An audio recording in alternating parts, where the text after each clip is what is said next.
എല്ലാ സിനിമാ പ്രേമികൾക്കും എല്ലാ cinema ആസ്വാദകർക്കും cinema എന്ന ചാനലിലെ മറ്റൊരു വീഡിയോയിലേക്ക് ഹാർദവമായ സ്വാഗതം. അപ്പോൾ മലയാളത്തിൽ ആദ്യമായി എ സർട്ടിഫിക്കറ്റ് കിട്ടിയ ഒരു സിനിമയാണ് കല്യാണ രാത്രിയിൽ എന്ന് പറയുന്ന സിനിമ. അതിന് എ സർട്ടിഫിക്കറ്റ് കിട്ടിയത് ദിവസം 1966 ജൂലൈ 15 ആണ്. തങ്കം മൂവീസിൻ്റെ ബാനറിൽ എം രാജു മാത്തൻ നിർമ്മിച്ച് എസ്.എൽ. പുരം സദാനന്ദൻ തിരക്കഥ സംഭാഷണം എന്നിവ രചിച്ച് എം കൃഷ്ണൻ നായർ സംവിധാനം ചെയ്ത കല്യാണ രാത്രിയിൽ എന്ന ചിത്രം 1966 ജൂലൈ 15 പുറത്തിറങ്ങിയത്. പ്രേത സിനിമ എന്ന നിലയിൽ എ സർട്ടിഫിക്കറ്റ് ലഭിച്ച ഈ ചിത്രത്തിൽ പ്രേം നസീർ, വിജയ നിർമ്മല, മുത്തയ്യ കൊട്ടാരക്കര എന്നിവരാണ് പ്രധാനമായ അഭിനേതാക്കൾ.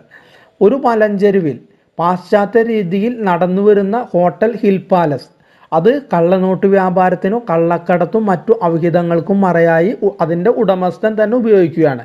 അതിന് എതിരെ നിൽക്കുന്നവരെല്ലാം ഈ ഹോട്ടൽ ഉടമയുടെ നേതൃത്വത്തിലുള്ള ഗുണ്ടകൾ അല്ലെങ്കിൽ മറ്റുള്ളവർ കൊലപ്പെടുത്തുന്നു.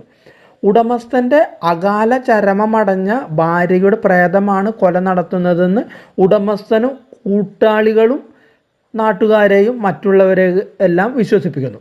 ഈ രഹസ്യം കണ്ടുപിടിക്കാൻ ഇറങ്ങിത്തിരിച്ച കഥാനായകൻ ഒടുവിൽ എല്ലാം കണ്ടുപിടിച്ച് എല്ലാവരെയും കീഴ്പ്പെടുത്തുന്നതാണ് ഈ ചിത്രത്തിൻ്റെ പ്രമേയം.